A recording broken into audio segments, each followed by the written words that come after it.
অনেক ব্যাপার আছে। সে মজার ব্যর্থতার অনেক ইতিহাস আছে, আমার সংগ্রামের ইতিহাস নাই। জিয়াউর রহমানের সংগ্রামের ইতিহাস আছে, কিন্তু ব্যর্থতার ইতিহাস নাই। কিন্তু তিনি জীবন দিয়েছেন, দেশের জন্য জীবন দিয়েছেন, দেশের জন্য জীবন দিয়েছেন বললেই কিন্তু লক্ষ লক্ষ জনতা উপস্থিতিতে থাকেন। আমরা জানি মানিক মিয়া না, যখন জানাজাটা হয় তখন আমি শোনা ফেলবো, আমার পিছনে সেরাটার বলতে প্রচুর কষ্ট, সেখানে তিনি সবাই অর্থাৎ আওয়াজ নাই, কিন্তু সামনে হাত হচ্ছে যাদের জানাজাটা হচ্ছিল শহর নিস্তব্ধ ছিল বাংলাদেশ। অনেকেই বাড়ির ছোড়াছড়ি জ্বরে মানুষ রাস্তায় বেরিয়েছিল বিএনপিকে কাট দিতে পাইনি। আমরা গুটি কয়েকজনের না বুঝেই সকালবেলা স্লোগান দিলাম, যে তোমার কথা দিলাম গণতন্ত্র এক দেশ হচ্ছে। কিন্তু আমি যখন বঙ্গভবনে যাই, চারিদিকে তাকে দেখি কারা পিছিয়ে থাকে অবস্থা নাই। আমরা দুবাইতে সেদিন ছাত্রদলের সম্মেলন ছিল, চৌধুরী ঢাকা এসে সেই সম্মেলনে অংশগ্রহণ করবেন। এই খবর পাওয়ার পর কিছু ছাত্র আসছে, কিছু ছাত্র ভয় পাইছি, ভয় পেয়ে দৌড়াদৌড়ি করতে কিন্তু জনগণ যখন নেমে গেছিলাম তখন কিন্তু দুর্বল হয়। আর আক্রোশের ভূমিকায় না দেখে সামনে টাকা দিয়ে আসছে, অর্থাৎ সেই জনগণই কিন্তু প্রতিরোধ করে দিলে জিয়া হত্যায় যারা বেনিফিট নিতে চাইছিল তাদেরকে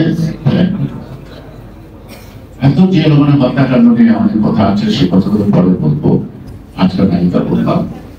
তবে একটা কথাই বলতে হবে, 16 ডিসেম্বর বা 27 মাস অথবা 7ই নভেম্বর আজকের বিপ্লব আমি একই চেতনা একসঙ্গে করতে চাই। প্রত্যেকটা চেতনাই কিন্তু মানুষের অধিকার, জনগণের অধিকার, গণতান্ত্রিক রাষ্ট্র ব্যবস্থা, জনগণের মালিকানা জনগণের হাতে দেওয়া একই গ্যারান্টি দিচ্ছি। সেই কারণে আমি সেলুট জানাই হাজারবার বৈষম্যবিরোধী ছাত্র নেতাদের। তবে আপনারা এমন কিছু করেন না নতুন করে কোনো বৈষম্য সৃষ্টি, সোজা পথে আমরা যাই।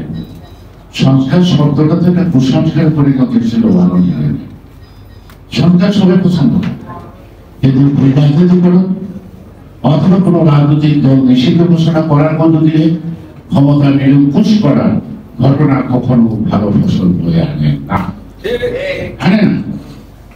কারণ যখন নিষিদ্ধ ঘোষণা করবো, ওরা নিজেরাই তো নিজেদেরকে নিষিদ্ধ ঘোষণা করে দেশ সেবা চলে গেছে। তখন তো কাজে বসে লোক ঘোষণা লোক নাই, এটা বিবৃতি দেওয়ার লোক নাই, এটা ব্যানার টানানোর লোক নাই, এটা স্লোগান দেওয়ার লোক নাই, আছে নাকি? আছে।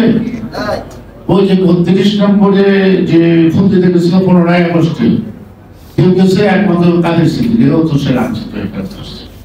সুতরাং যদি কোনো রিভেন্স নিতে হয় জনগণকে, কোনো রাজনৈতিক দল আরেকটি রাজনৈতিক দলের রিভেন্সটা কোনো দিন সম্ভব না।